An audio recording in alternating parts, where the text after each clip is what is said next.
ಶಿವಮೊಗ್ಗ ನಗರದಲ್ಲಿ ಇವತ್ತಿನ ದಿವಸ ಶ್ರೀರಾಮನ ಪ್ರಾಣ ಪ್ರತಿಷ್ಠೆ ಕಾರ್ಯಕ್ರಮವನ್ನು ಖುಷಿಯಿಂದ ಆಚರಿಸ್ತಾ ಇದ್ದಾರೆ ನೋಡಿ. ಇವತ್ತು ಅಯೋಧ್ಯೆಯಲ್ಲಾಗಿರ್ತಕ್ಕಂಥ ಉದ್ಘಾಟನೆಯನ್ನು ಇವತ್ತಿನ ದಿವಸ ಶಿವಮೊಗ್ಗದಲ್ಲಿ ದೀಪ ಬೆಳಗಿ ಪಟಾಕಿ ಸಿಡಿಸ್ತಾ ಇದ್ದಾರೆ. ದೀಪಾವಳಿಯ ವಾತಾವರಣ ನಿರ್ಮಾಣ ಆಗಿದೆ.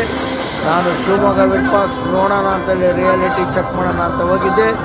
ತುಂಬ ಜನ ಎಲ್ಲ ದೀಪವನ್ನು ಹಚ್ತಾಯಿದ್ರು. ನೂರಾರು ದೀಪಗಳನ್ನು ಹಚ್ಚಿ ಸಂಭ್ರಮಾಚರಣೆಯನ್ನು ಮಾಡ್ತಾ ಇದ್ದಾರೆ ನೋಡಿ.